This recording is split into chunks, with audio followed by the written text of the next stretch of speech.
would like to invite Mr. Ajoy Kumar from Yokogawa on the stage, please. I'm Ajoy Kumar from Yokogawa, and before I start, let me thank ARC for creating such a wonderful platform where there was so much of information exchange. My topic is wireless solutions for industries using IoT. In the next 20 minutes, I will talk about the need, the IoT sensors, a few differentiators, connectivity to the higher-end systems, and then a few successes. So first, let us get into why do we need IoT sensors. Few years back, we had operators in the plant who could just go out, go to the asset, just touch it, hear the vibration, noise, and say what is the condition of the asset. That came with experience. But at that time, the number of assets in a plant was limited. Not anymore. You have huge plants, you have a lot of assets. As per Frost and Sullivan, 75% of these assets are unconnected. It is humanly impossible for someone to go around, monitor, record, and analyze these data. It's impossible. And that is where IoT will come into picture. The IoT wireless sensor can help monitor, record, and further take it to the higher system for further analysis and make some useful information out of it.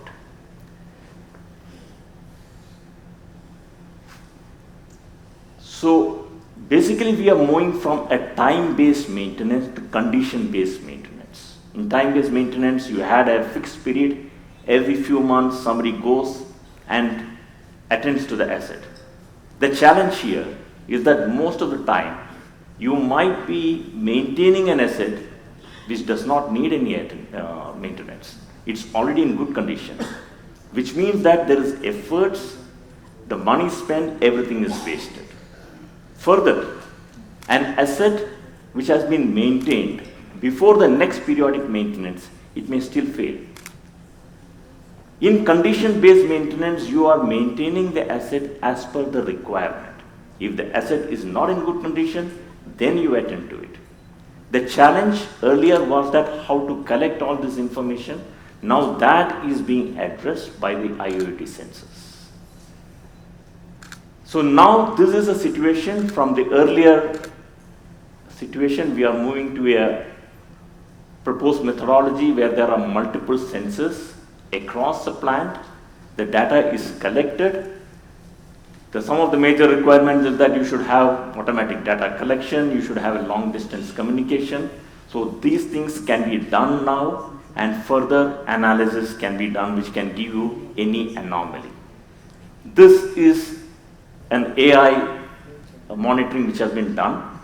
So you can see here, using sushi sensors and the AI, you could identify an anomaly much in advance, so that you get enough time to attend to the asset and prevent the failure.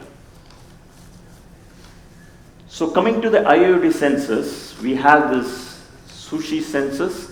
We have it for vibration, we have it for gauge pressure, and we have for thermocouple.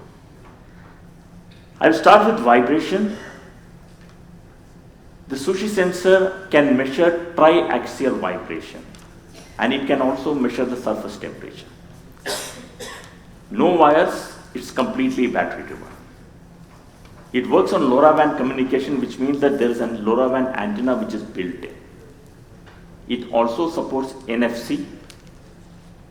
It is IP67, which means that you can use it in any of your plants. It is PESO certified. The fixing is installation is by an M6 thread, or you can use a magnet. So all these things can be done in a unit as small as this. So this is what we are bringing to the field. You can see that the installation is very simple. You can fix it across any of the assets, move it if you want it. So all those flexibility is available with the sensor.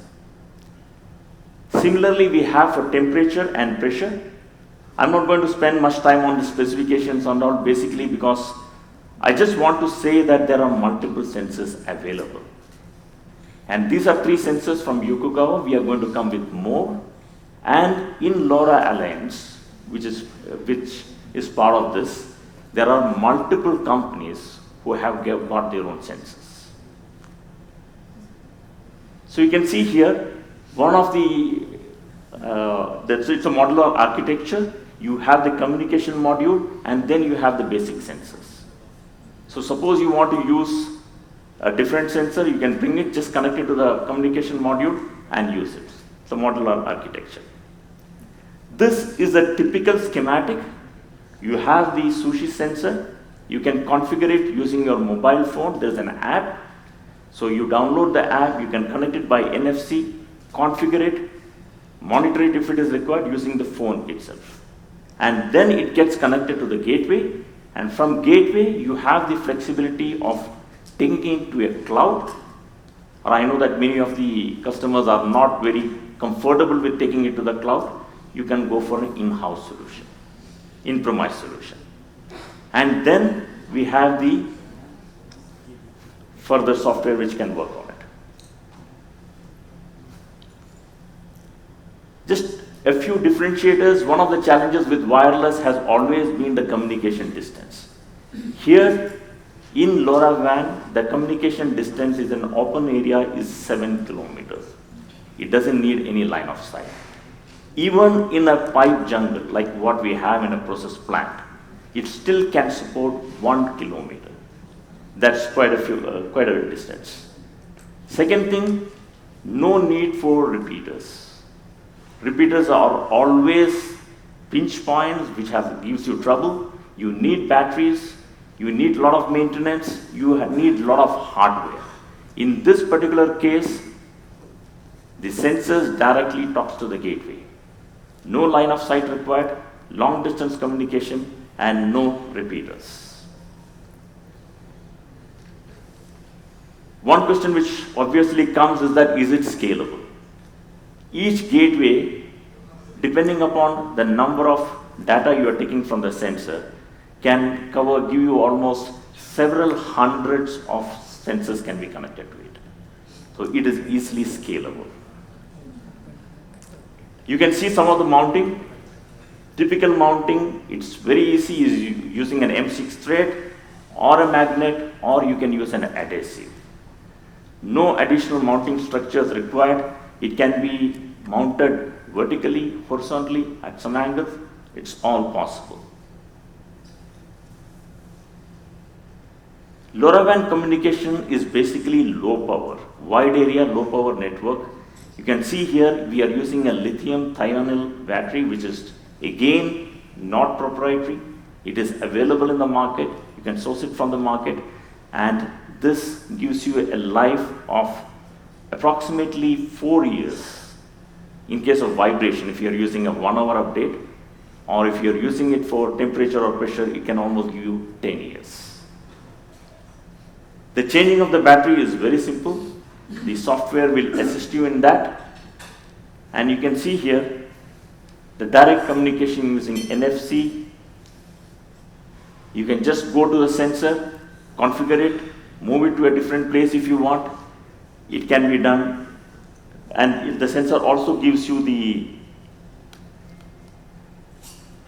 by connecting itself, you can see the strength, whether it can communicate, the communication is good, bad, how's the battery, everything can be monitored. There are multiple wireless protocols which are there in picture. We have opted for LoRaWAN because of the long distance communication and the fact that there is no need for any repeaters, and the coverage is in kilometers, not in meters. So briefly, some of the features is the unmatched coverage, the battery, you don't have to use many batteries, there is no repeaters, there is easily can be configured using a smartphone, it is compact, you can easily mount it anywhere, and it is environmentally robust. It's IP67. Coming to connectivity to higher end system, one of the challenges is that when you have so many sensors and so much of data which is coming in, what do you do with all this data? So that is where artificial intelligence comes into picture. There have been quite a few talks earlier, yesterday also, where it was explained how artificial intelligence can help in this. In our case, we have the artificial intelligence which can gather the data, analyze, and also gives you an anomaly much in advance. So it is, you don't need any specific learning. You don't have to give any set points. You don't have to give any program or something like that. Based on the previous data, the artificial intelligence can identify the anomaly and give you an update.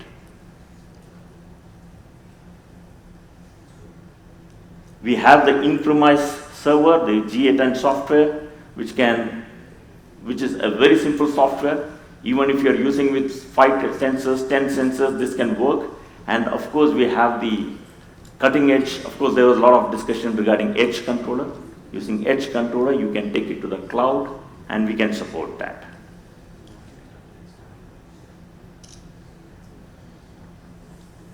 So this is the connectivity to using Yokogawa CEI server, which is an edge device. And here, once it is connected, you can take it to the cloud. You can see the trend. You can see the historical analysis. You can do the reporting. You can check the condition of the asset. You can also check the battery, etc. And you can do the data analysis. So much of information is available which can be utilized in a very planned manner.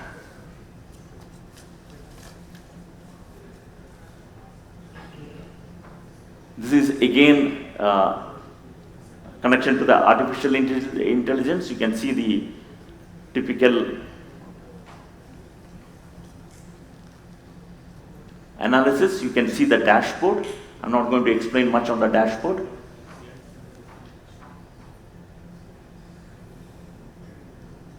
Okay, coming to a few success. These are some of the customers who are already using it. So you just don't want to spend much time. This is not a complete list. Only thing what we want to communicate here is that already the adoption has happened. There are a lot of customers who are already using it, and many are adopting it.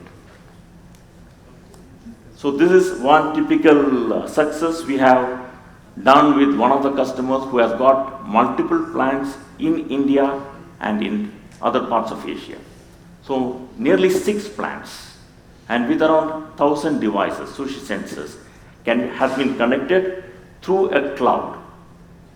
And from there, using artificial intelligence, they are getting the benefit wherein any alarms, any assets having a distress condition, an alarm can be generated and the operator can immediately work on it.